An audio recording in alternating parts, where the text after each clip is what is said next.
Hello friend, स्वागत है आपका एनक्यू स्टडी यूट्यूब चैनल पर। बिहार स्पेशल जीके जीएस से संबंधित महत्वपूर्ण प्रश्नों को इसमें लेकर के आए हम, जो कि अभी आपको होने वाले सक्षमता परीक्षा के दूसरे चरण में बहुत ही अधिक लाभकारी साबित होगा। तो आइए बिना देर किए हुए चलते हम लोग पहले प्रश्न को देखते हैं। हमारे स्क्रीन पर पहला नंबर क्वेश्चन है कि बिहार दिवस कब मनाई जाती है। तो बिहार दिवस प्रत्येक वर्ष जो है हम सभी जानते हैं कि 22 मार्च को बिहार दिवस मनाया जाता है, यानी इसका ऑप्शन नंबर सी सबसे सही उत्तर होगा। और इसी तिथि को जो है विश्व जल दिवस भी मनाया जाता है। याद रखिएगा, बिहार दिवस 22 मार्च को और 22 मार्च को ही विश्व जल दिवस मनाया जाता है। बिहार जो है वो 1912 में बंगाल से अलग हुआ। उसके पश्चात जो है 1936 में बिहार से उड़ीसा अलग हुआ और फिर 15 नवंबर 2000 ईस्वी को बिहार से जो है वो झारखंड राज्य अलग हुआ। तो इस प्रकार बिहार जो हम लोग मनाते हैं बिहार दिवस, वह बिहार जब बंगाल से अलग हुआ था तो उस तिथि से हम लोग मनाते हैं इस प्रकार। यानी सबसे सही उत्तर जो है वो ऑप्शन नंबर सी के 22 मार्च को बिहार दिवस मनाया जाता है। क्वेश्चन नंबर दूसरा है कि बिहार की राजकीय भाषा कौन सी है। तो बिहार की दो प्रमुख राजकीय भाषाएं हैं, जिसमें से एक तो पहली राजकीय भाषा जो है बिहार की वह हिंदी है और दूसरी जो बिहार की राजकीय भाषा है वो उर्दू है। इसलिए option number A correct answer हो जाएगा कि हिंदी और उर्दू जो है वो बिहार की राजकीय भाषा है। अगले प्रश्न की ओर चलते हैं। तीसरा नंबर क्वेश्चन है हमारे स्क्रीन पर कि बिहार का राजकीय वृक्ष कौन सा है। बेल, पीपल, आम और नीम में से बिहार का जो राजकीय वृक्ष है वह है ऑप्शन नंबर बी, पीपल का पेड़ जो है वो बिहार का राजकीय वृक्ष है। अगले क्वेश्चन की ओर चलते हैं। नेक्स्ट क्वेश्चन है क्वेश्चन नंबर 4 है कि बिहार का राजकीय पुष्प यानी बिहार का राजकीय फूल कौन सा है। तो इसका भी सबसे सही उत्तर ऑप्शन नंबर बी के रूप में जाना जाएगा कि गेंदा का फूल जो है वो बिहार का राजकीय पुष्प है। दोस्तों, एक एक महत्वपूर्ण प्रश्न जो बिहार से संबंधित है और परीक्षाओं में पूछे जाने की अधिक संभावनाएं हैं, उसे हम लोग इस सीरीज में देखेंगे। इसलिए आपसे रिक्वेस्ट है कि यदि आप हमारे चैनल पर नए हैं तो सब्सक्राइब करते हुए बेल आइकन को दबा लीजिएगा। साथ ही साथ अगर वीडियो पसंद आए तो दोस्तों के बीच भी जरूर शेयर कीजिएगा, लाइक करना नहीं भूलिएगा। क्वेश्चन नंबर 5 है कि बिहार का राजकीय पशु कौन सा है। तो बिहार राज्य का जो राजकीय पशु है वह कौन है। इसमें सही उत्तर है ऑप्शन नंबर बी के बैल जो है वो बिहार राज्य का राजकीय पशु है। नेक्स्ट क्वेश्चन की ओर बढ़ते हैं। क्वेश्चन नंबर 6 है कि बिहार की राजकीय पक्षी कौन सी है। तो बिहार का जो राजकीय पक्षी है वह कौन है। इसका सही उत्तर ऑप्शन नंबर डी के रूप में जाना जाएगा कि गौरैया जो है वह बिहार का गौरैया बिहार का राजकीय पक्षी है। अगला क्वेश्चन है क्वेश्चन नंबर 7 है कि बिहार में सर्वाधिक जनसंख्या वाला जिला कौन सा है। तो यह 2011 के जनगणना के अनुसार बिहार का जो सबसे अधिक जनसंख्या वाला जिला है वह महानगर पटना यानी बिहार की राजधानी पटना जो जिला है वो बिहार का सबसे अधिक जनसंख्या वाला जिला है। ऑप्शन नंबर सी इसका सबसे करेक्ट आंसर है। नेक्स्ट क्वेश्चन है क्वेश्चन नंबर 8 है कि बिहार में सबसे कम लिंगानुपात वाला जिला कौन सा है। यह भी जो भी इस प्रकार की जो हम लोग आंकड़ा देखेंगे वह सभी 2011 के जनगणना के अनुसार होंगे। तो सबसे कम जो लिंगानुपात वाला जिला है यानी प्रति 1000 पुरुष पर महिलाओं की जो सबसे कम संख्या है बिहार में वह है इसका ऑप्शन नंबर ए मुंगेर जिला, यानी ऑप्शन नंबर ए इसका सबसे करेक्ट आंसर है। सबसे अधिक अगर ये वाला जिला पूछा जाए सबसे अधिक लिंगानुपात वाला जिला तो वह है गोपालगंज, याद रखेंगे। नेक्स्ट क्वेश्चन है क्वेश्चन नंबर 9 है कि पटना उच्च न्यायालय की स्थापना कब हुई थी। 1916, 17, 18 या फिर 21 में। तो इस प्रश्न का जो सबसे करेक्ट आंसर होगा दोस्तों कि पटना में जो उच्च न्यायालय की स्थापना की गई है वह है ऑप्शन नंबर ए कि 1916 ईस्वी में पटना उच्च न्यायालय की स्थापना हुई है। नेक्स्ट क्वेश्चन की ओर बढ़ते हैं। क्वेश्चन नंबर 10 है कि झारखंड बिहार से कब पृथक हुआ। तो ये हम पहला प्रश्न में ही आपको इसका उत्तर बताए थे, तो इसलिए आप लोग भी इसका कमेंट करके बता सकते हैं हमसे पहले कि झारखंड राज्य जो है वर्तमान में अभी वो बिहार से कब अलग हुआ है। तो ये अलग हुआ है सबसे सही उत्तर के रूप में ऑप्शन नंबर ए जाना जाएगा कि 15 नवंबर 2000 ईस्वी को झारखंड राज्य जो है वो बिहार से अलग हुआ था, यानी ऑप्शन नंबर ए सबसे करेक्ट आंसर है। अगले प्रश्न की ओर बढ़ते हैं। क्वेश्चन नंबर 11 है कि बिहार में किसान सभा की स्थापना किनके द्वारा किया गया था। बिहार किसान सभा की स्थापना जो है वो निम्न में से किनके द्वारा किया गया है। सहजानंद सरस्वती हैं, जयप्रकाश नारायण जी हैं या फिर स्वामी अग्निवेश हैं तो इसका जो सबसे सही उत्तर है 11वां नंबर प्रश्न का ऑप्शन नंबर ए है कि शाहजानंद सरस्वती जी के द्वारा जो है बिहार किसान सभा की स्थापना की गई है। नेक्स्ट क्वेश्चन की ओर बढ़ते हैं। क्वेश्चन नंबर 12 है कि 1857 की क्रांति में बिहार के नेता कौन थे।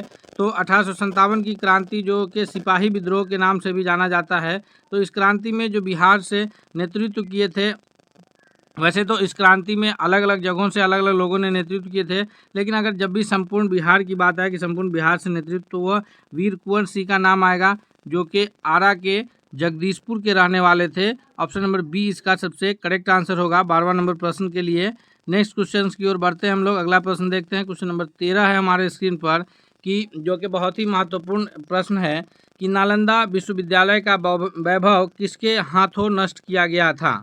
तो नालंदा विश्वविद्यालय जो है, जो कि नालंदा जिला में स्थित, बिहार शरीफ जिला में स्थित है, बिहार के नालंदा में, तो इसका जो वैभव नष्ट किया गया था वो बख्तियार खिलजी के द्वारा किया गया था। ऑप्शन नंबर ए इसका सबसे करेक्ट आंसर होगा।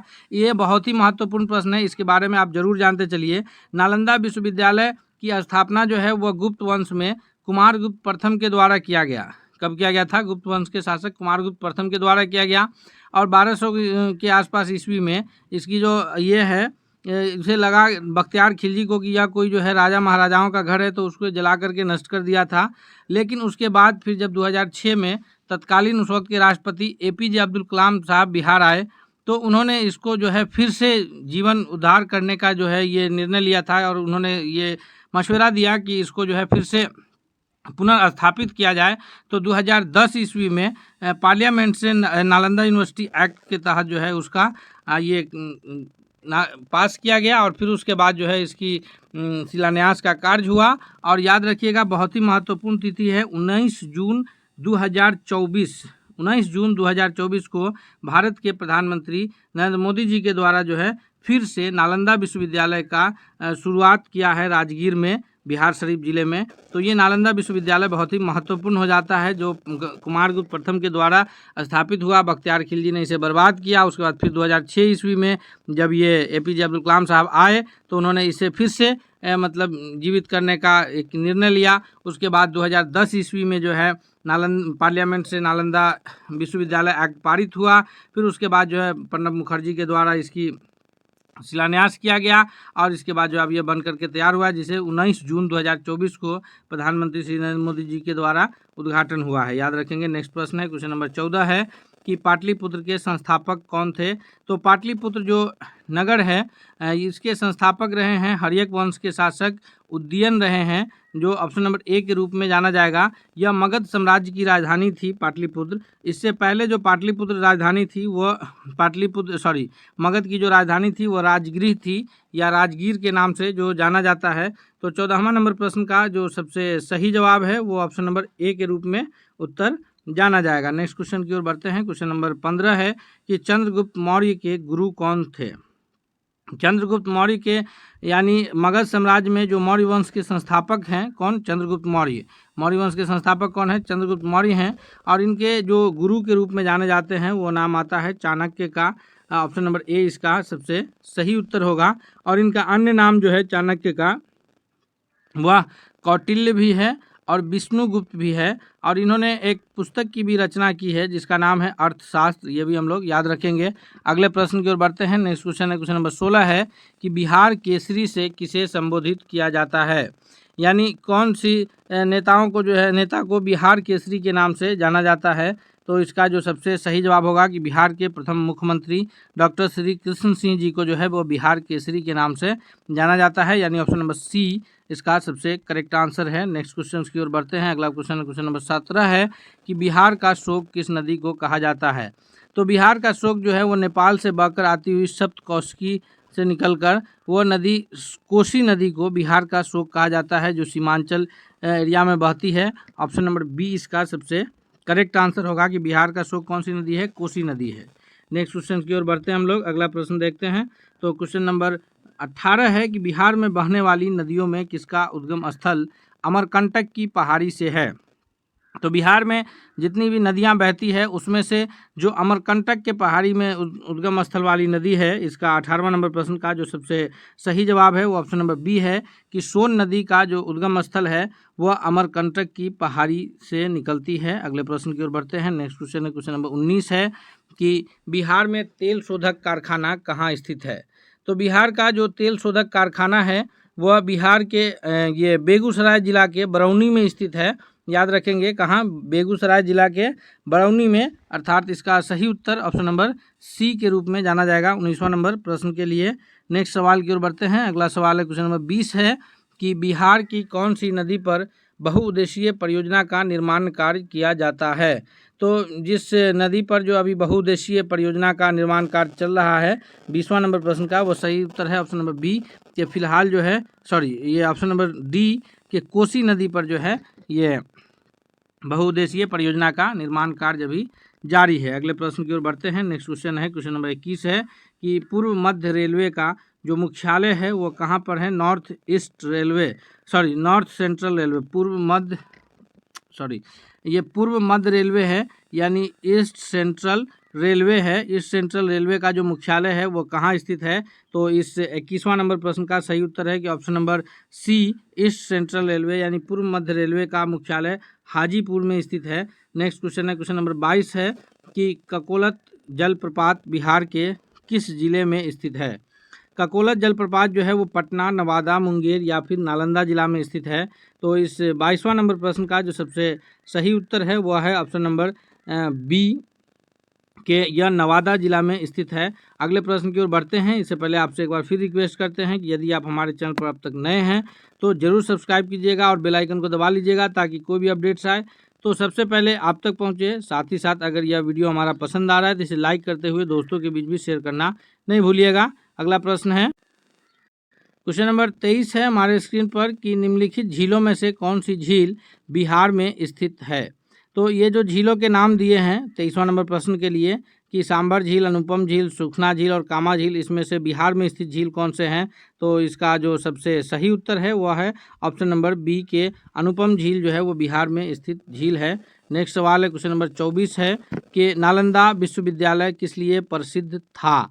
तो नालंदा विश्वविद्यालय जो प्रसिद्ध था और अब फिर से नालंदा विश्वविद्यालय जिसकी जो ये शुरुआत है वह 19 जून 2024 से हो चुका है, तो अब फिर से प्रसिद्ध होगा। तो यह प्रसिद्ध किस लिए था पहले, तो ये बौद्ध धर्म दर्शन के लिए जो है यह मुख्य रूप से नालंदा विश्वविद्यालय जाना जाता था। ऑप्शन नंबर सी जो है करेक्ट आंसर होगा। बहुत सारे देशों से यहाँ लोग पढ़ने आते थे जिसमें चीन से आए हुए ह्वेनसांग और ये लोग जाने जाते हैं। तो इसका सही उत्तर ऑप्शन नंबर सी है कि बौद्ध धर्म दर्शन के लिए यह जाना जाता था।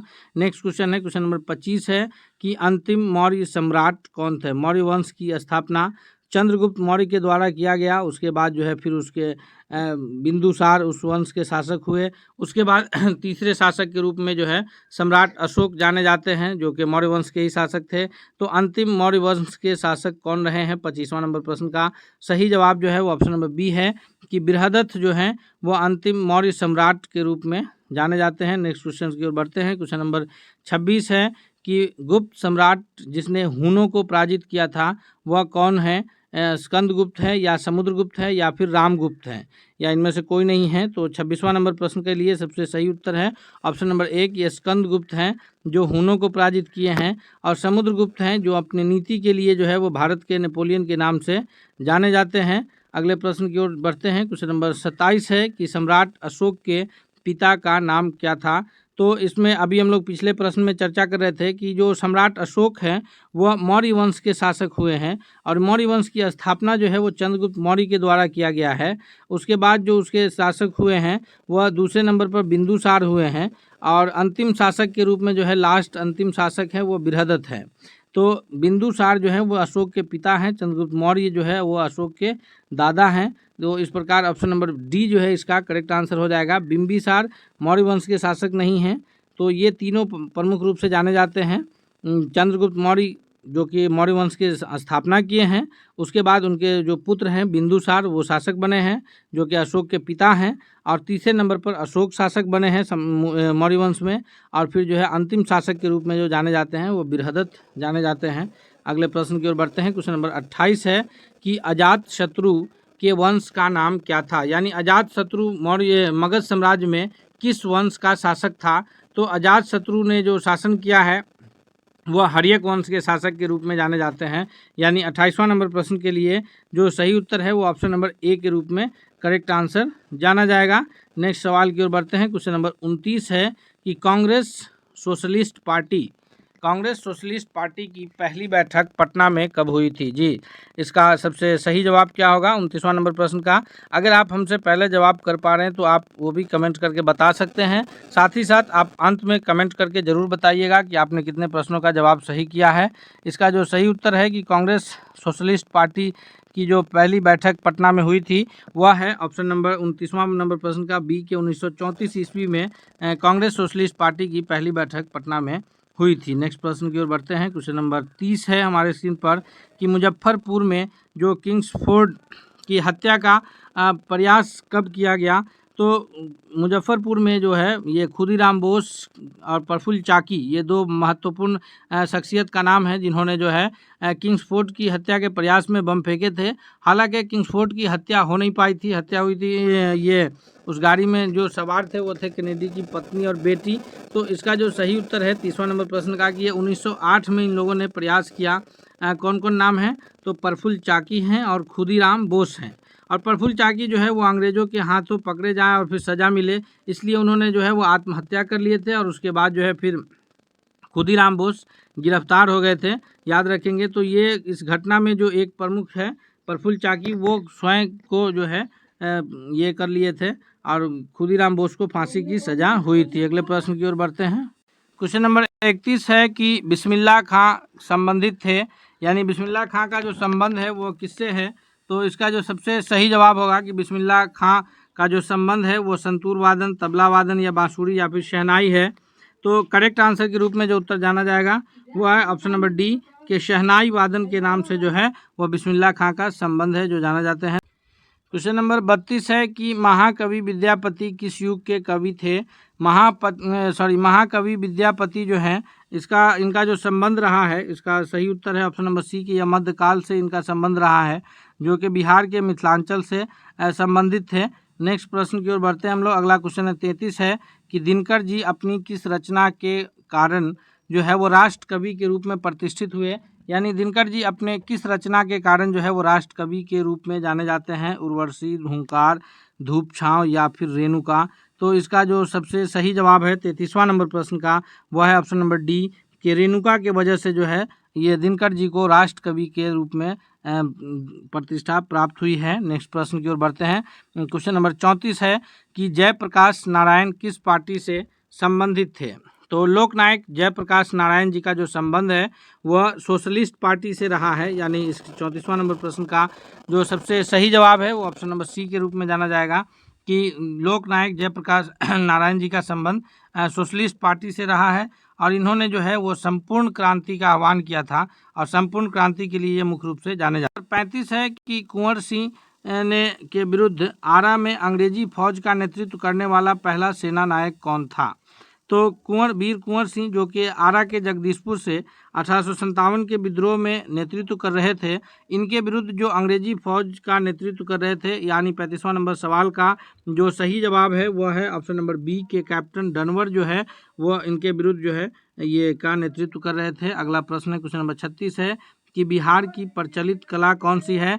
तो बिहार की जो प्रचलित कला है अवधी, मुगल, मधुबनी। तो मधुबनी पेंटिंग जो है वो प्रमुख ये कला। क्वेश्चन नंबर 37 है कि सोनपुर मेला को किस नाम से जाना जाता है।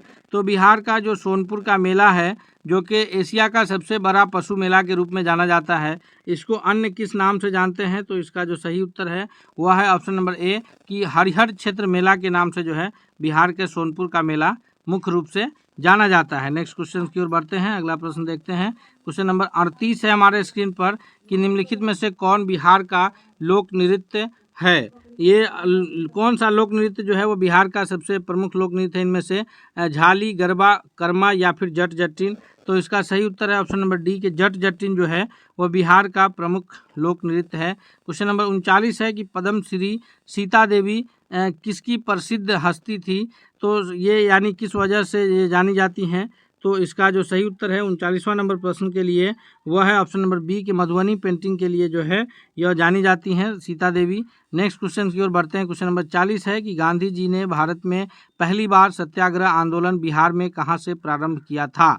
तो गांधी जी जब 1915 ईस्वी में लौट करके अब दक्षिण अफ्रीका से बिहार आए, तो उन्होंने जो है सबसे पहला जो अपना सफल आंदोलन शुरू किया है, सफल सत्याग्रह कहिए, वह बिहार के चंपारण से किया है, जो कि कब किया है 1917 ईस्वी में बिहार के चंपारण से गांधी जी ने अपना सत्याग्रह शुरू किया। किसके विरुद्ध किया था, तो नील की खेती के विरुद्ध किया था। नील की खेती करना पड़ता था चंपारण के किसानों को, 3 कठिया प्रथा के नाम से वह जाना जाता है, यानी हर 20 कट्ठा में से 3 कट्ठा में नील की खेती जबरन करनी पड़ती थी। और नील की खेती करने से किसान के जो खेत थे वो खराब हो रहे थे, अन्य फसलों की उपज अच्छी नहीं हो पाती थी, और अंग्रेज़ों का प्रेशर था कि आपको नील की खेती करनी है। और गांधी जी आए और उन्होंने यहाँ से अपना पहला सत्याग्रह शुरू किए। गांधी जी को बिहार आने के लिए आमंत्रित कौन किए थे, तो वह थे राजकुमार शुक्ल जी, याद रखेंगे हम लोग। नेक्स्ट क्वेश्चन की ओर बढ़ते हैं। क्वेश्चन नंबर 41 है कि 1922 में गया के इंडियन नेशनल कांग्रेस के अधिवेशन की अध्यक्षता कौन किए थे। तो 1922 में गया में जो भारतीय राष्ट्रीय कांग्रेस की अधिवेशन हुआ, तो यह बिहार का दूसरा अधिवेशन था जो 1922 में हुआ था। इससे पूर्व जो बिहार में ये भारतीय राष्ट्रीय कांग्रेस का अधिवेशन हुआ है वह 1912 ईस्वी में बांकीपुर पटना में हुआ था, और ये 1922 में जो हुआ तो इसकी अध्यक्षता किए थे Deshbandhu Chittaranjan Das. Option number A जो है इसका करेक्ट आंसर है। चित्तरंजन दास जी जो हैं वो जाने जाते हैं कि इन्होंने जो है चित्तरंजन दास और मोतीलाल नेहरू मिलकर के 1923 ईस्वी में आगे चल के इन लोगों ने जो है वह स्वराज पार्टी की स्थापना भी किए थे, तो इस रूप में भी वह जाने जाते हैं। नेक्स्ट क्वेश्चन की ओर बढ़ते हैं हम लोग। क्वेश्चन नंबर 42 है कि बेगूसराय में चौकीदारी कर के विरुद्ध आंदोलन कौन से आंदोलन का हिस्सा था। तो जिस वक्त पूरे देश में ये सविनय अवज्ञा आंदोलन जो कि 1930 में शुरू हुआ था, चल रहा था, गांधी जी जो है वो साबरमती आश्रम से दांडी तक की यात्रा करके नमक बना करके नमक कानून तोड़े थे। उसी वक्त जो है बिहार के बेगूसराय जिला में उसी आंदोलन के साथ, यानी नमक सत्याग्रह कहिए या फिर सविनय अवज्ञा आंदोलन कहिए, उसके साथ में जो है चौकीदारी कर के विरुद्ध भी आंदोलन कर रहे थे। ऑप्शन नंबर डी जो है इसका करेक्ट आंसर के रूप में उत्तर जाना जाएगा। नेक्स्ट क्वेश्चन है 43 है कि चंपारण आंदोलन में कौन संबंधित नहीं था। तो चंपारण आंदोलन जो 1917 में महात्मा गांधी जी चंपारण आए और नील की खेती के विरुद्ध जो मतलब अंग्रेज़ों के विरुद्ध नील की खेती करने के लिए जो मजबूर कर रहे थे किसानों को, उसके विरुद्ध जो है आंदोलन किए, उसमें शामिल जो नहीं है, इसका 43वां नंबर प्रश्न का सही उत्तर ऑप्शन नंबर ए होगा कि जयप्रकाश नारायण जी उसमें शामिल नहीं थे। अगले प्रश्न की ओर बढ़ते हैं। क्वेश्चन नंबर 44 है कि गांधी जी का चंपारण सत्याग्रह किससे जुड़ा था। तो अभी हम लोग पिछले प्रश्न में इसका चर्चा किए हैं कि गांधी जी का जो चंपारण सत्याग्रह है वो 3 कठिया प्रथा से जुड़ा था, यानी हर 20 कट्ठा में से 3 कट्ठा में किसानों को नील की खेती करनी पड़ती थी, और नील की खेती करने से भूमि जो है वो लगातार बंजर हो रहे थे, अन्य फसल की उपज नहीं हो पा रही थी, ऊपर से अन्य फसलों के ऊपर जो है लगान का बोझ था, तो इसलिए लोग परेशान थे, किसान मुख्य रूप से परेशान थे। और राजकुमार शुक्ल जो है वो गांधी जी को आमंत्रित किए थे। उसके बाद गांधी जी आए और फिर जो है 1917 में वो सत्याग्रह सफल सत्याग्रह हुआ, और फिर वहीं से गांधी जी का सत्याग्रह पूरा शुरू हुआ। उसके बाद जो है ये चंपारण के बाद खेरा है, फिर जो है अहमदाबाद के मिल मजदूरों के विरुद्ध जो है गांधी जी का आंदोलन है, तो ये मुख्य रूप से जाना गया।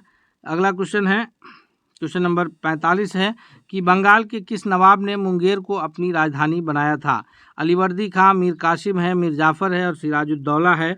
तो इसका मुख्य रूप से जो जाना जाएगा 45वां नंबर प्रश्न का कि वह मीर कासिम के द्वारा जो है वह बंगाल की राजधानी को मुंगेर में लाया गया था।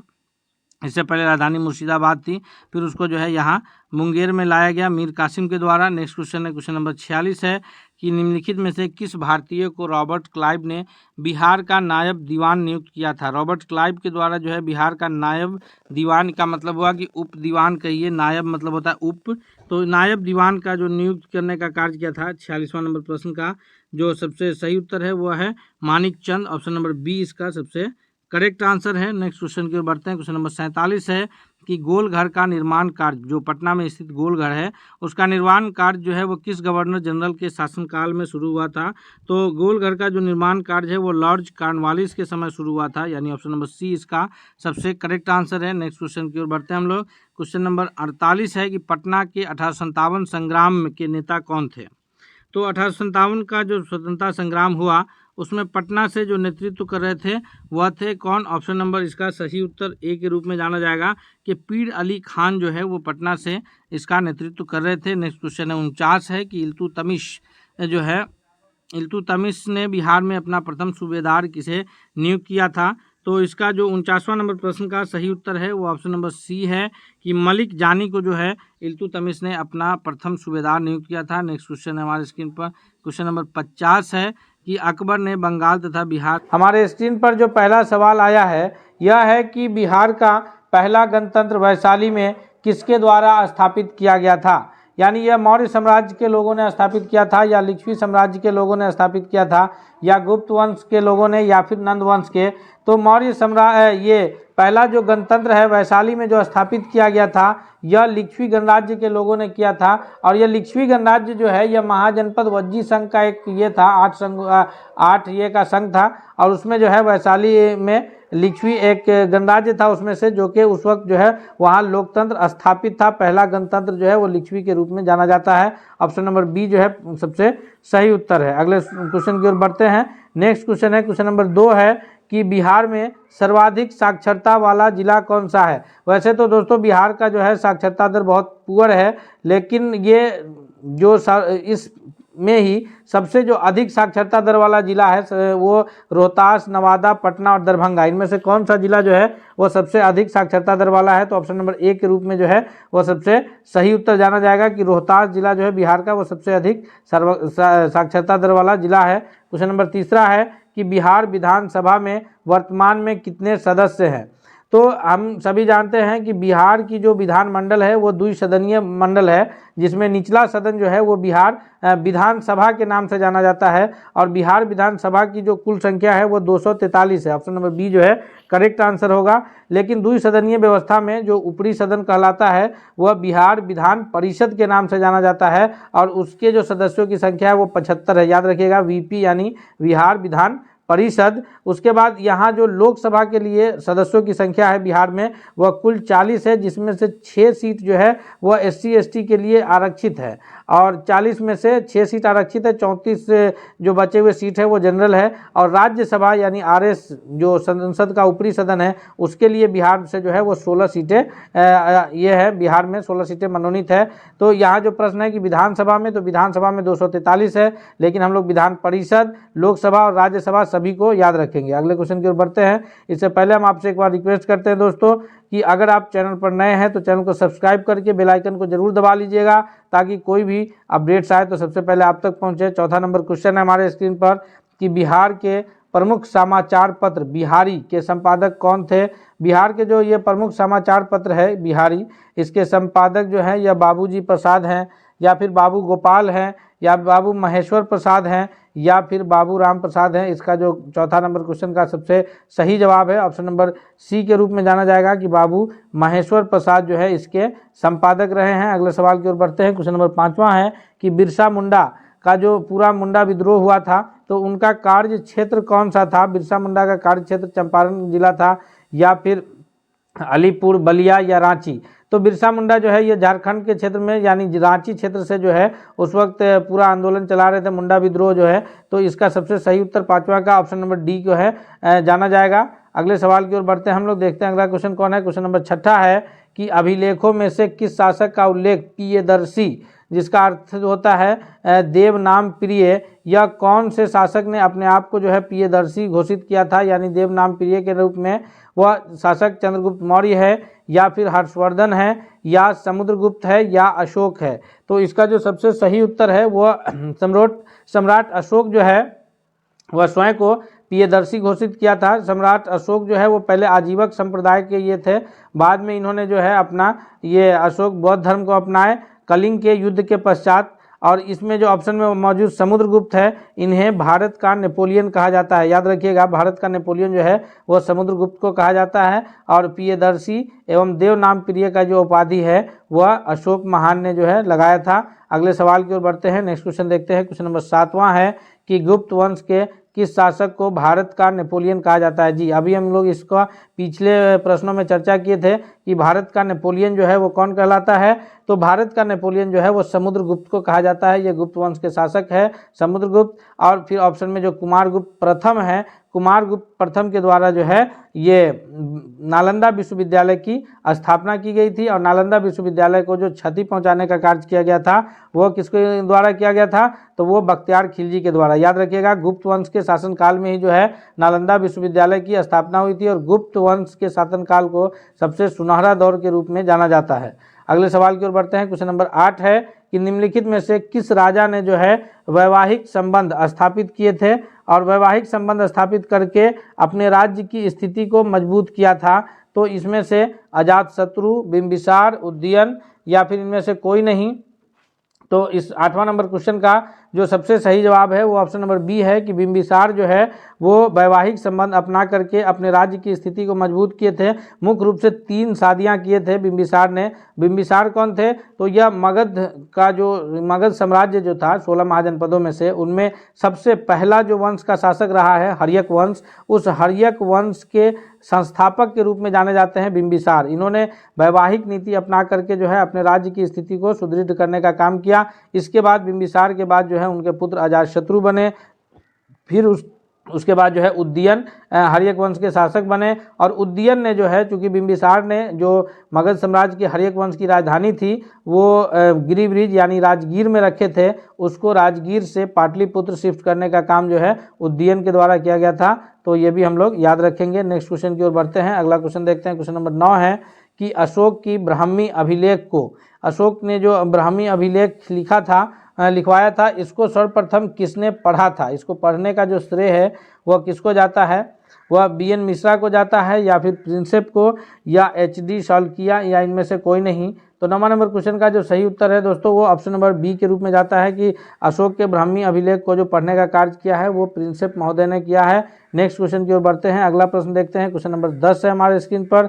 10वां नंबर प्रश्न क्या कह रहा है कि केवल वह स्तंभ जिसमें अशोक ने स्वयं को मगध का सम्राट कहा है। ये सारे स्तंभालेख जो हैं ये अशोक के शासनकाल से संबंधित है। जैसे मस्की का लघु शिलालेख है, भाबरू शिलालेख है, रानी का स्तंभालेख है और फिर रुमनदेई का अभिलेख है। इनमें से किस अभिलेख में जो है अशोक ने स्वयं को मगध का सम्राट बताया था? तो 10वां नंबर क्वेश्चन का जो सही उत्तर है ऑप्शन नंबर ए के रूप में जो है वो जाना जाएगा कि मस्की का लघु शिलालेख के जरिए उन्होंने बताया है। नेक्स्ट क्वेश्चन है 11 कि त्रिवेणी नहर जो है इसको किस नदी से पानी जाता है? त्रिवेणी नहर जो है यह बिहार की एक प्रमुख नहर के रूप में जानी जाती है। तो इसको सोन नदी से पानी जाता है या फिर म्यूराक्षी से या गंडक से या फिर कोसी से।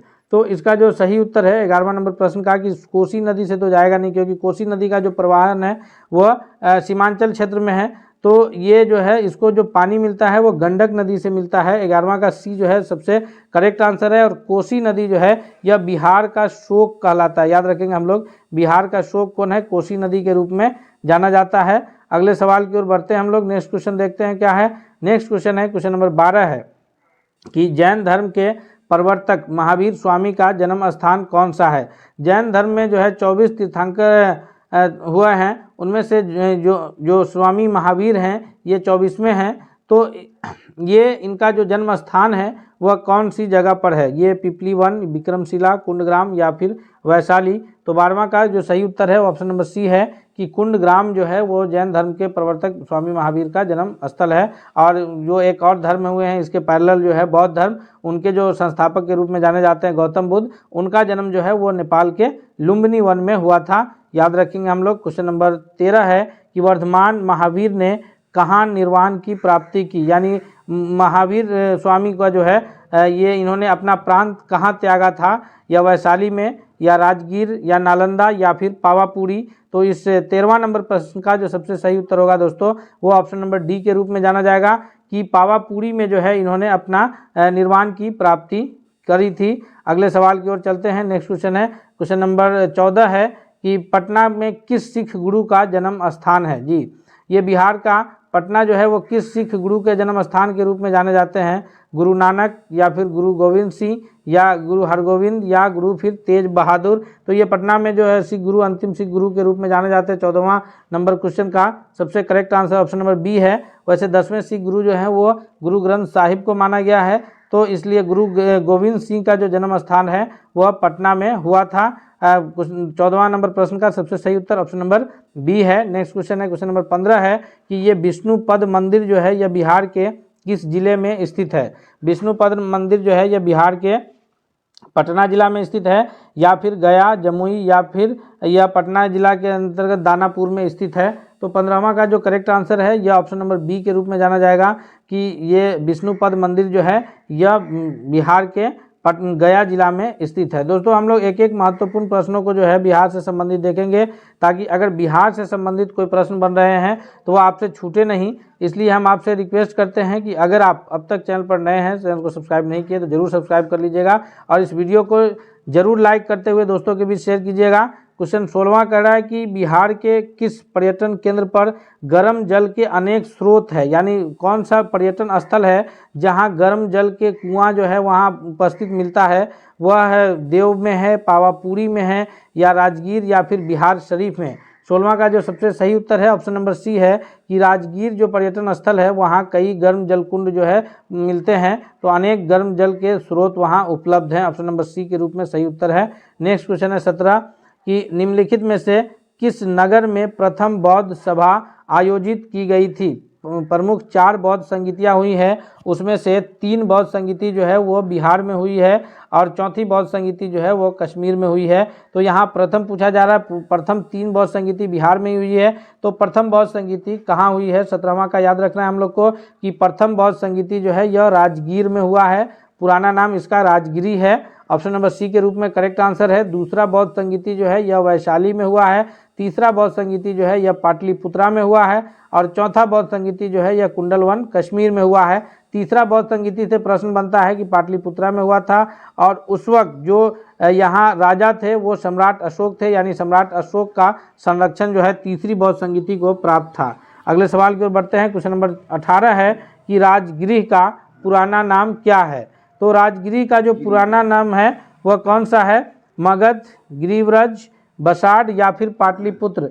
तो 18वां नंबर प्रश्न का जो सबसे करेक्ट आंसर होगा कि राजगिरी जो है यह गिरिव्रज का पुराना राजगिरी का पुराना नाम गिरिव्रज है, और आधुनिक नाम जो है आज वर्तमान में वह राजगीर के रूप में जाना जाता है। आज राजगिरी भी यूज नहीं हो रहा है, आजकल जो नाम यूज हो रहा है उसके लिए राजगीर। अगले सवाल की ओर बढ़ते हैं। क्वेश्चन नंबर 9 है कि कौटिल्य का अर्थशास्त्र यह कितने अधिकरणों में व्यक्त है। इसका सही उत्तर कौन सा होगा।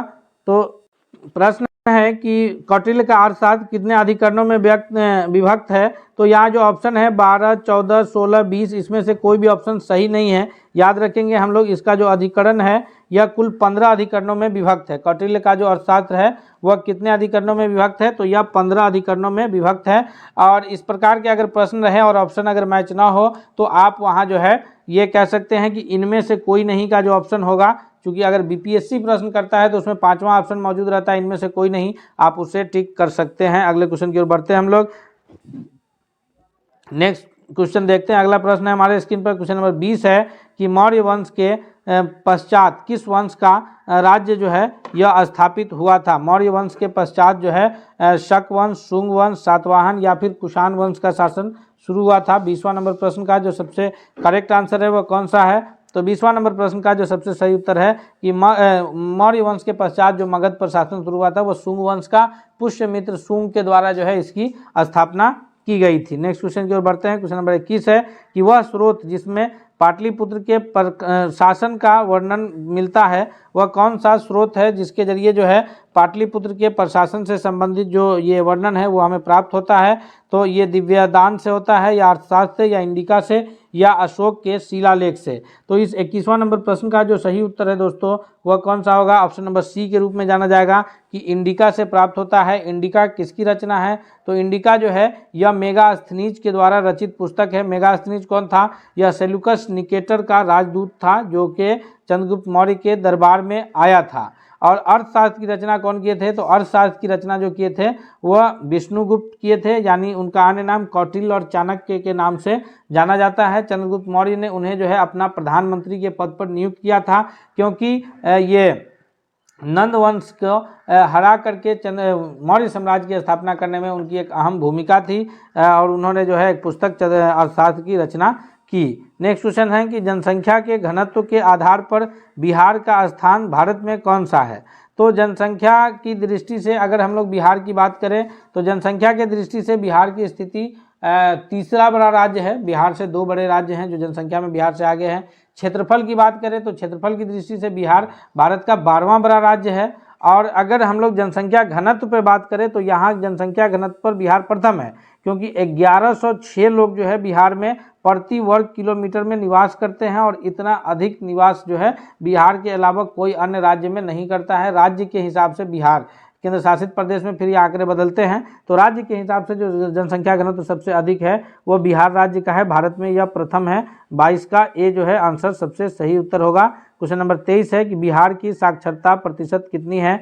तो बिहार की जो कुल साक्षरता प्रतिशत है वह 61.8% है, और महिला साक्षरता जो है इससे भी नीचे है। लेकिन यह जो आंकड़े हैं बिहार के साक्षरता प्रतिशत का, यह 2011 के जनगणना के अनुसार है, तो हम लोग को इससे कंफ्यूज नहीं होना है, क्योंकि अब जो वर्तमान में जो जनगणना होगा तो फिर ये आंकड़े चेंज होंगे। और जो अभी जो जनगणना बिहार में कराया गया है तो वो जनगणना नहीं बल्कि बिहार जाति आधारित गणना था, जिसके तहत जो है वो आंकड़े जुटाए गए थे। और भारत सरकार द्वारा जो जनगणना 10 साल पर कराने का प्रावधान है, लेकिन कोरोना महामारी के कारण इसमें कुछ डिले हुआ था, तो ये इसके आंकड़े फिर चेंज हो जाएंगे। अभी जो लेकिन जो अभी हम लोग जानेंगे आंकड़ा वो 2011 के जनगणना के अनुसार, जो कि 61.8% है। क्वेश्चन नंबर 24 है कि निम्नलिखित में से कौन सा राज्य विधानमंडल का अंग नहीं है? तो राज्य विधानमंडल के अंग की अगर बात करें तो राज्यपाल, विधान परिषद और विधानसभा, ये तीनों जो है ये राज्य विधानमंडल के अंग होते हैं। लेकिन ऑप्शन में मौजूद जो महाधिवक्ता हैं, तो ये महाधिवक्ता जो हैं यह राज्य विधानमंडल के अंग नहीं होते हैं। ये राज्य में जो है नियुक्त किया जाता है, लेकिन राज्य विधानमंडल के अंग के रूप में यह कार्य नहीं करते हैं। और भारत में सभी राज्य नहीं, केवल 7 ऐसे राज्य हैं जहां जो है ये जो विधानमंडल के ऊपरी सदन है, जिसको विधान परिषद के रूप में जाना जाता है, वो मौजूद है। बाकी अन्य राज्यों में यह मौजूद नहीं है। बाकी जितने भी भारत के अन्य राज्य हैं वो सभी एक सदनीय व्यवस्था है, जिसको विधानसभा के नाम से जाना जाता है। नेक्स्ट क्वेश्चन की ओर बढ़ते हैं। क्वेश्चन नंबर 25 है कि इंडिका के लेखक कौन है? तो इस पर हम लोग अभी पीछे चर्चा भी किए थे कि इंडिका के लेखक जो है वह मेगास्थनीज हैं। ऑप्शन नंबर सी के रूप में करेक्ट आंसर जाना जाएगा। मेगास्थनीज कहाँ के थे? तो यह थे यूनान के सेल्यूकस निकेटर के राजदूत थे, और आए थे कहाँ? तो चंद्रगुप्त मौर्य के दरबार में। विष्णुगुप्त के द्वारा रचित पुस्तक कौन है? तो याद रखेंगे वो अर्थशास्त्र है, उनके द्वारा रचित पुस्तक का नाम। नेक्स्ट क्वेश्चन की ओर बढ़ते हैं। क्वेश्चन नंबर 26 है कि विक्रमशिला शिक्षा केंद्र के संस्थापक कौन है? विक्रमशिला जो शिक्षा का केंद्र है इसके संस्थापक देवपाल हैं, नरेंद्रपाल है, नयनपाल है या फिर धर्मपाल है। प्राचीन काल में 3 प्रमुख शिक्षा के केंद्र हुआ करते थे। एक नालंदा विश्वविद्यालय, दूसरा विक्रमशिला विश्वविद्यालय और एक और जो है जिसे तक्षशिला विश्वविद्यालय के रूप में जाना जाता है। इसमें से 2 प्रमुख जो है वो बिहार में स्थित था, नालंदा विश्वविद्यालय और विक्रमशिला। विक्रमशिला विश्वविद्यालय आधुनिक बिहार के भागलपुर जिले में स्थित था, और नालंदा तो नालंदा जिले में स्थित था। नालंदा विश्वविद्यालय को कुमारगुप्त प्रथम ने स्थापना किया था, वहीं विक्रमशिला विश्वविद्यालय की जो स्थापना है वो धर्मपाल के द्वारा किया गया था। ऑप्शन नंबर डी जो है इसका सबसे सही जवाब है। नेक्स्ट क्वेश्चन की ओर बढ़ते हैं। क्वेश्चन नंबर 27 है कि विक्रमशिला विश्वविद्यालय में किस विषय की पढ़ाई विशेष रूप से होती थी? 27वां नंबर क्वेश्चन का जो सबसे सही उत्तर है वो क्या होगा? तो विक्रमशिला विश्वविद्यालय में जो है वह तंत्र विज्ञान की पढ़ाई मुख्य रूप से होती थी, यानी ऑप्शन नंबर सी के रूप में इसका सबसे सही उत्तर जाना जाएगा। क्वेश्चन नंबर 28 है कि महात्मा बुद्ध ने अपना प्रथम धर्म चक्र प्रवर्तन किस स्थान पर दिया? धर्म चक्र प्रवर्तन कहते हैं उनके प्रथम उपदेश को जो है वो धर्म चक्र प्रवर्तन के नाम से जाना जाता है। तो महात्मा बुद्ध को जब गया में ज्ञान की प्राप्ति हुई तो इन्होंने अपना पहला उपदेश कहाँ दिया था? लुम्बिनी में, वैशाली में या पाटलिपुत्र या फिर सारनाथ में। तो महात्मा बुद्ध के द्वारा जो ये उपदेश है, प्रथम उपदेश जिसको धर्म चक्र प्रवर्तन के नाम से जाना जाता है, इन्होंने सबसे पहले सारनाथ में अपना उपदेश दिया था। ऑप्शन नंबर डी के रूप में सबसे सही जवाब है। क्वेश्चन नंबर 29 है कि द्वितीय बौद्ध संगीति का आयोजन किस शासक ने किया? द्वितीय बौद्ध संगीति का आयोजन करने वाले शासक कौन थे? अजातशत्रु, कनिष्क, अशोक मौर्य या फिर कालाशोक। तो 29वां का जो सही उत्तर है ऑप्शन नंबर डी के रूप में जाना जाएगा कि कालाशोक के शासनकाल में जो है द्वितीय बौद्ध संगीति का आयोजन हुआ था। वहीं जो है अशोक के शासनकाल में तृतीय बौद्ध संगीति जो पाटलिपुत्र में हुई थी उसका हुआ। द्वितीय बौद्ध संगीति जो है वह कहाँ हुआ था? तो वह वैशाली जिले में हुआ था। अगले क्वेश्चन की ओर बढ़ते हैं। क्वेश्चन नंबर 30 है कि पाटलिपुत्र में आयोजित तृतीय बौद्ध परिषद का संरक्षण कौन था? तो अभी हम लोग इस पर पीछे चर्चा किए हैं कि पाटलिपुत्र में जो तृतीय बौद्ध संगीति आयोजित हुई थी उसके संरक्षक के रूप में जो है वह कौन जाने जाते हैं? अशोक मौर्य, यानी ऑप्शन नंबर डी के रूप में जो है ये अशोक जो है जाने जाते हैं। ऑप्शन नंबर बी जो है वो सबसे सही उत्तर होगा कि अशोक महान के द्वारा जो है तृतीय बौद्ध संगीति को संरक्षण प्राप्त हुआ था। क्वेश्चन नंबर 31 है कि चतुर्थ बौद्ध संगीति जो कुंडलवन कश्मीर में हुआ था वो निम्नलिखित में किसके समय में हुआ था? तो चौथी बौद्ध संगीति जो कि कुंडलवन कश्मीर में हुआ था, यह जो हुआ था 31वां नंबर क्वेश्चन का जो करेक्ट आंसर है वो कनिष्क के समय में हुआ था, यानी ऑप्शन नंबर डी जो है 31वां के लिए भी सबसे सही जवाब है। क्वेश्चन नंबर 32 है कि बिहार का महान धार्मिक केंद्र कौन सा है? तो बिहार जो महान धार्मिक केंद्र किसके लिए है? सिखों के लिए है या फिर ये बौद्ध धर्मावलंबियों के लिए है या जैन धर्मावलंबियों के लिए है या सभी के लिए है? तो अगर ध्यान से देखा जाए तो सिख के जो गुरु गोविंद सिंह की पैदाइश बिहार के पटना जिले में हुई है, तो उनके लिए भी बिहार जो है महान धार्मिक केंद्र है। गौतम बुद्ध को, बौद्ध धर्म के लोगों को धर्म ज्ञान की प्राप्ति जो है गौतम बुद्ध को ये गया जिले में हुई है, तो बौद्ध धर्मावलंबियों के लिए भी जो है बिहार धार्मिक केंद्र है। जैन के जो 24वें ये हैं स्वामी महावीर, उनको जो उनका भी संबंध बिहार से ही है। तो इस प्रकार ये बिहार की जो धरती है वो इन तीनों धर्मावलंबियों के लिए महत्वपूर्ण धार्मिक स्थल के रूप में जाना जाता है। नेक्स्ट क्वेश्चन की ओर बढ़ते हैं। क्वेश्चन नंबर 33 है कि निम्नलिखित में से किस नगर में जापानियों ने विश्व शांति स्तूप का निर्माण कराया है? विश्व शांति स्तूप जो है वह कहाँ निर्माण कराया गया है? 33वां का जो करेक्ट आंसर है यह है बोध गया, देवपाल, गया या राजगीर। तो इसका सही उत्तर है ऑप्शन नंबर सी, यानी ये जो निर्माण कराया गया है बोध गया में। ऑप्शन नंबर बी जो है 33वां नंबर क्वेश्चन के लिए ये 33वां नंबर प्रश्न के लिए सबसे जो सही उत्तर के रूप में ऑप्शन नंबर डी जो है जाना जाएगा कि यह राजगीर में स्थापित किया गया है। नेक्स्ट क्वेश्चन की ओर बढ़ते हैं हम लोग। अगला क्वेश्चन कौन सा है? क्वेश्चन नंबर 34 है कि बिहार में किस स्थान पर नवपाषाण युग, सबसे पहले जो है किस स्थान पर नवपाषाण युग के अवशेष प्राप्त हुए हैं? तो बिहार में जो नवपाषाण युग के अवशेष प्राप्त हुए हैं वह चिरांद में हुए हैं। ऑप्शन नंबर डी जो है इसका सबसे सही जवाब है। दोस्तों आप लोग भी कमेंट्स करके बता सकते हैं तथा साथ उम्मीद करते हैं कि यह बिहार से संबंधित जितने भी प्रश्न हैं यह आपके आने वाले परीक्षाओं में बहुत ही लाभकारी साबित होगा, इसलिए आप इसे वीडियो को लाइक करते हुए दोस्तों के बीच भी जरूर शेयर कीजिएगा। क्वेश्चन नंबर 35 है कि सोनपुर नगर किस नदी के तट पर स्थित है? तो सोनपुर नगर जो है वो सरयू, गंडक, सोन और गंगा, इसमें सबसे सही उत्तर क्या है? तो सबसे सही उत्तर जो है वह है ऑप्शन नंबर बी के गंडक नदी के तट पर स्थित सोनपुर है, जहां एशिया का सबसे बड़ा पशु मेला लगता है। क्वेश्चन नंबर 36 है। क्वेश्चन नंबर 36 है कि बिहार के गया नगर किस नदी के तट पर स्थित है? तो बिहार की जो गया जिला स्थित है वह कमला नदी, फल्गु नदी, गंगा नदी या फिर सरयू नदी। तो इसमें सबसे सही उत्तर है ऑप्शन नंबर बी के फल्गु नदी, जिसे निरंजना नदी के रूप में भी जाना जाता है। पिंड दान का कार्य जो है वही निरंजना नदी के तट पर होता है। तो यह बिहार का गया जिला जो है फल्गु नदी के तट पर स्थित है। ऑप्शन नंबर बी जो है 36वां नंबर प्रश्न के लिए सबसे सही उत्तर जाना जाएगा। नेक्स्ट क्वेश्चन है क्वेश्चन नंबर 37 है कि बिहार में स्थित पटना में स्थित जो गोलघर है इसका निर्माण कब किया गया था? बिहार के पटना में स्थित गोलघर का निर्माण जो है अंग्रेजों के शासनकाल में किया गया है। यह 1786 या 56 या फिर 1776 या 1796 ईस्वी में। 36वां नंबर क्वेश्चन का जो सबसे करेक्ट आंसर है कि यह 1786 ईस्वी में किया गया है, यानी ऑप्शन नंबर ए के रूप में जो है इसका सबसे सही उत्तर जाना जाएगा। नेक्स्ट क्वेश्चन है क्वेश्चन नंबर 38 है कि निम्नलिखित में से किसने नालंदा विश्वविद्यालय में अध्ययन किया है? यानी नालंदा विश्वविद्यालय में शिक्षा प्राप्त करने का जो काम है वह किन्होंने किया है? मेगास्थनीज हैं, अलबरूनी है, इब्न बतूता है या हुएनसंग है।